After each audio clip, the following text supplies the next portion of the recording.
Olá, pessoal! Dando continuidade à apresentação de um pequeno extrato histórico do cristianismo, incluindo aspectos geográficos e também das manifestações mediúnicas de alguns santos ou doutores da Igreja. E esta é a parte 5. Vamos falar agora sobre os evangelhos. E gostaria de iniciar citando as chamadas anotações de Levi, que Emmanuel nos conta no livro Paulo e Estevão. Levi é a mesma pessoa que Mateus, São Mateus. Estas anotações se iniciaram após a partida de Jesus.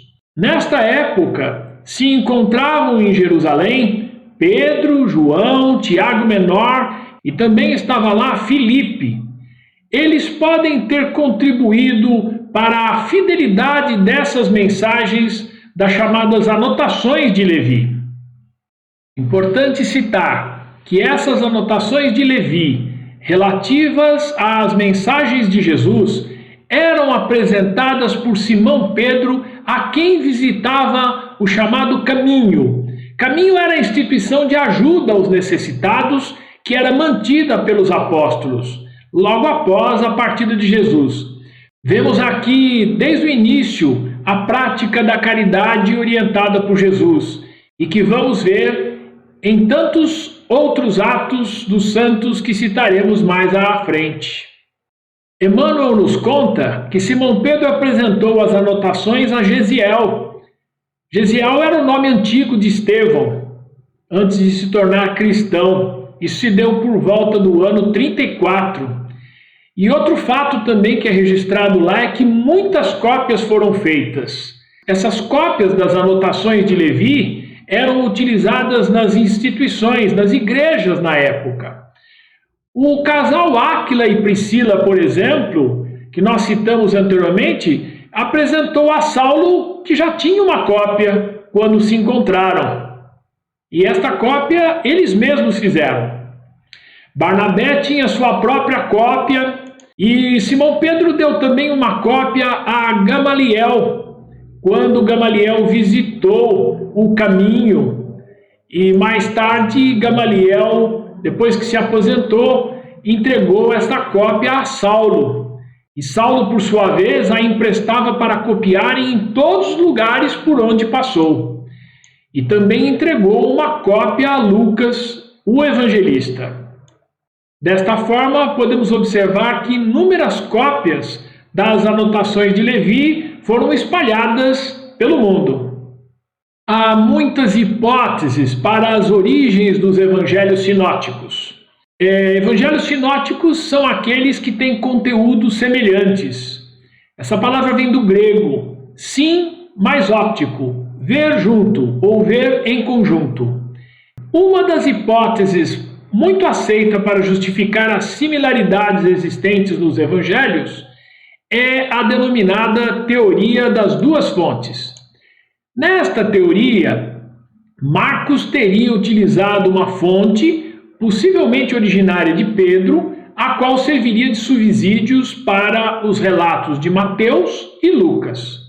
A outra fonte desta hipótese, utilizada pelos dois evangelistas, foi chamada pelos pesquisadores alemães de fonte Q, inicial da palavra alemã Quelle, que significa fonte.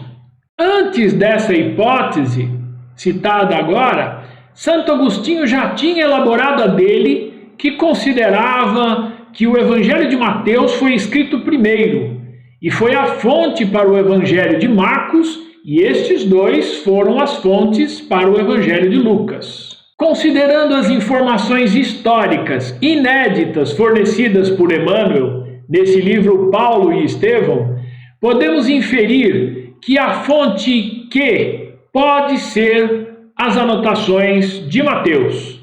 E assim Mateus seria a origem dos textos semelhantes dos chamados evangelhos sinóticos, conforme considerado por Santo Agostinho.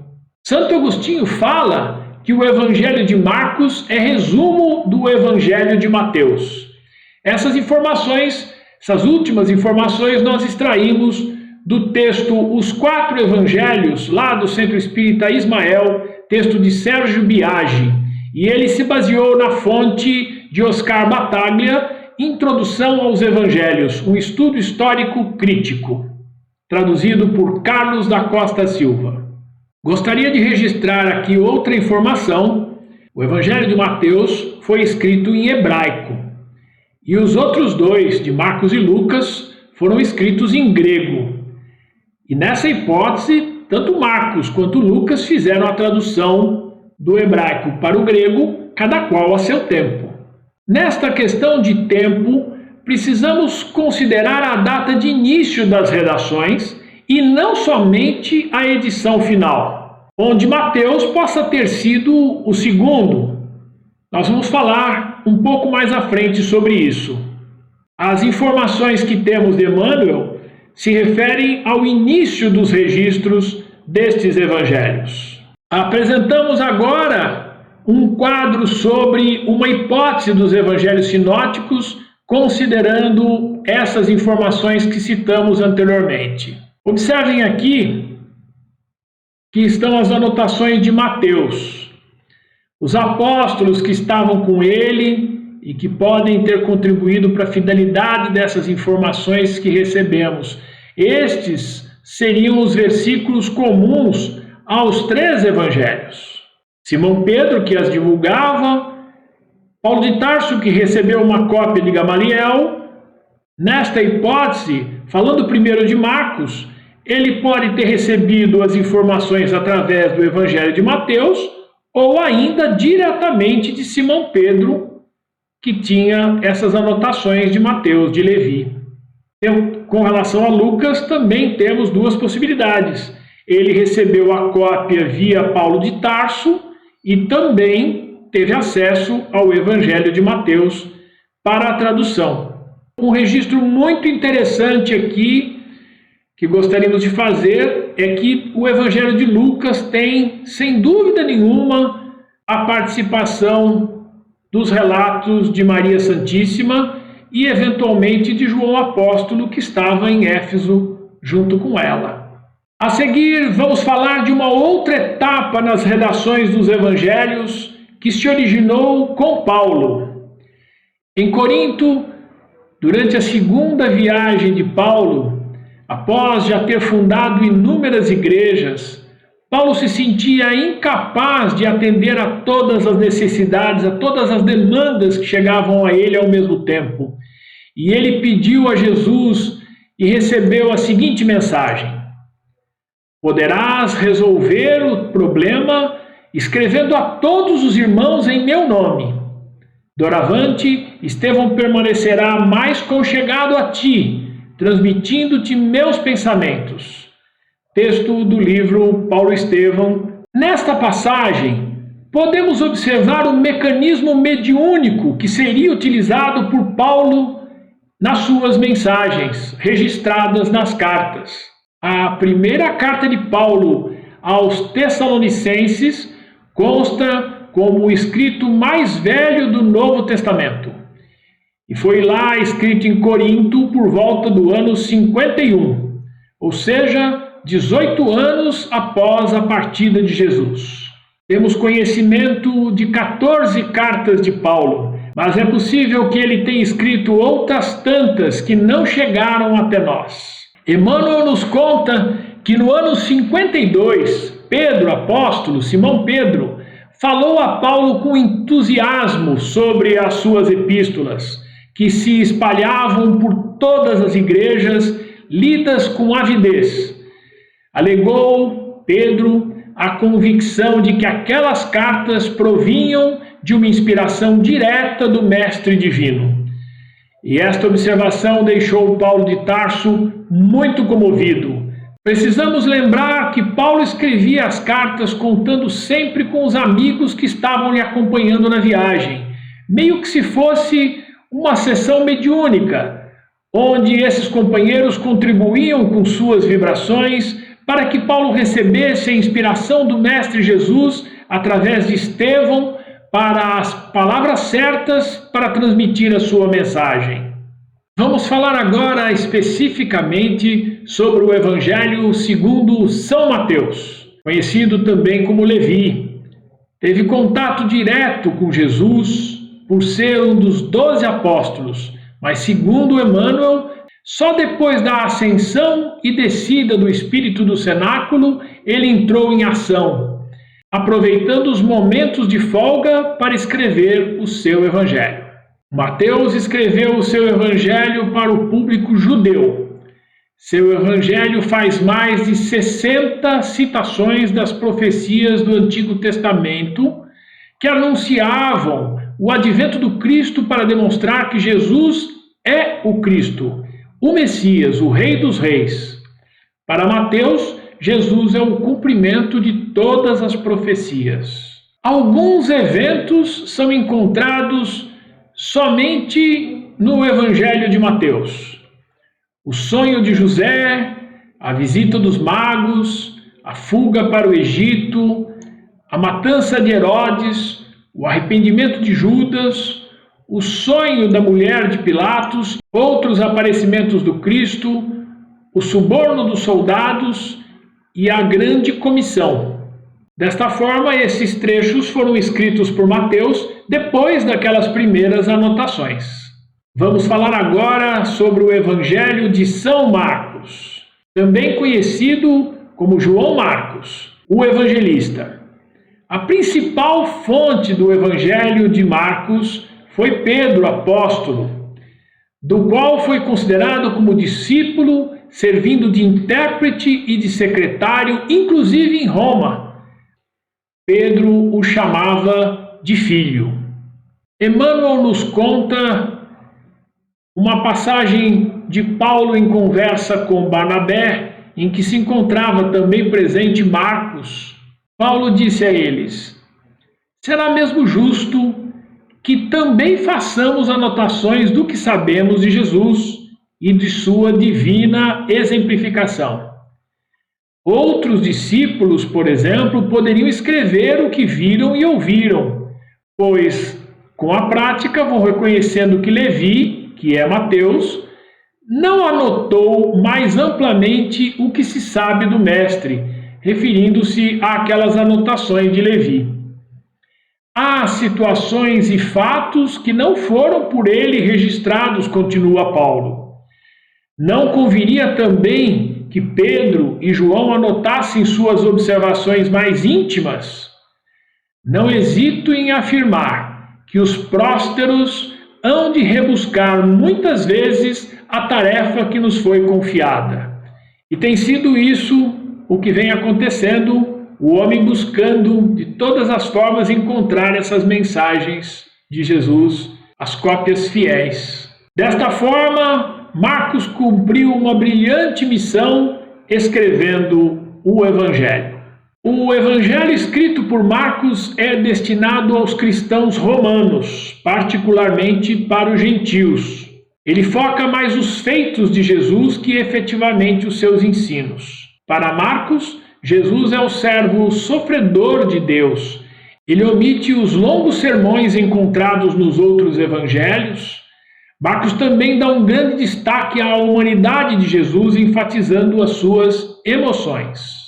Falamos agora do Evangelho segundo São Lucas. Lucas é o autor do terceiro Evangelho. Ele era o único não-judeu dentre os evangelistas, pois nasceu em Antioquia. Ainda muito jovem, se interessou em aprender algo de novo e assim encontrou as mensagens de Jesus.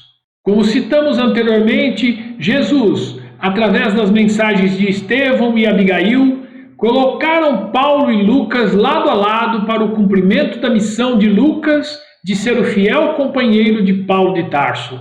Foram aquelas coincidências que nós citamos de mudança de destino para que eles se encontrassem. Ele não conheceu Jesus pessoalmente, e foi de Lucas a sugestão de chamar os seguidores da doutrina de Jesus como cristãos e a doutrina de cristianismo, e esses termos foram logo aprovados. Emmanuel nos conta que quando Paulo estava preso em Cesareia por volta do ano 59, o ex-doutor de Jerusalém chamou a atenção de Lucas para o velho projeto de escrever uma biografia de Jesus, valendo-se das informações de Maria Santíssima, que nós citamos anteriormente durante aquela visita a Éfeso, incumbindo-o desse trabalho, que reputava de capital importância para os adeptos do cristianismo. O médico amigo satisfez-lhe integralmente o desejo, legando à posteridade o precioso relato da vida do Mestre, rico de luzes e esperanças divinas. O espírito dinâmico do apóstolo da gentilidade encareceu também a Lucas sobre a necessidade de um trabalho que fixasse as atividades apostólicas logo após a partida do Cristo, para que o mundo conhecesse as gloriosas revelações de Pentecostes, e assim se originou o magnífico relatório de Lucas, que é o Atos dos Apóstolos, que, como Cair Barchutel cita, é tido como uma continuação do Evangelho de Lucas. O estilo de Lucas é de um autor letrado, e o evangelho dele foi escrito em grego. Escreveu como um historiador, apresentando detalhes que ajudam a identificar o contexto histórico dos acontecimentos narrados, acontecimentos estes que foram obtidos de pessoas que haviam testemunhado os fatos. O evangelho de Lucas é tido como o evangelho da intimidade do Cristo. Algumas das passagens do ministério de Jesus aparecem apenas nesse evangelho.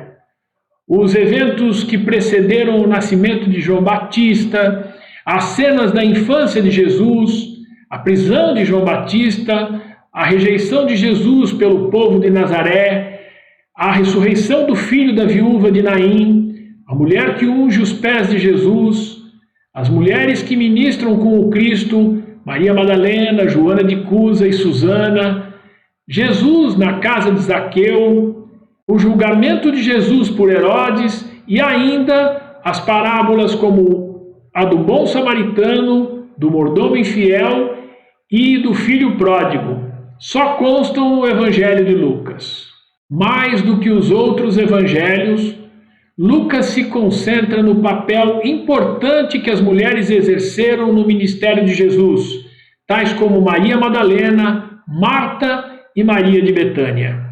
E abaixo no slide vemos as fontes, entendendo a estrutura do Novo Testamento, o Evangelho de São Lucas, por José Márcio de Almeida, lá no jornal Correio Fraterno número 77, e também o site Wikipédia, Evangelho segundo Lucas. E por fim, vamos falar do Evangelho segundo São João. João foi um apóstolo de Jesus, ou seja, teve contato pessoal com o Mestre. João escreveu o seu Evangelho em idade bem avançada. Pelo menos a conclusão dele ocorreu entre os anos 90 e 100. O Evangelho de João é o mais espiritualizado, portanto mais próximo da essência dos ensinamentos de Jesus. Foi escrito também em grego. Cair Barchutel cita que João Evangelista foi um grande apóstolo, que soube definir na verdade o cristianismo. O grande evangelista foi para o espiritismo o que Joel e demais profetas foram para o cristianismo. No seu evangelho, ele transcreve textualmente a promessa de Jesus sobre a manifestação dos Espíritos. Além deste evangelho, João escreveu também as epístolas 1, 2 e 3 e o livro do Apocalipse. O evangelho de João nos fornece um significativo material não registrado nos demais evangelhos e que contribui para uma melhor compreensão destes. Neste ponto, encerramos esta quinta parte desse pequeno extrato histórico do cristianismo. Obrigado pela sua atenção. Fiquem em paz.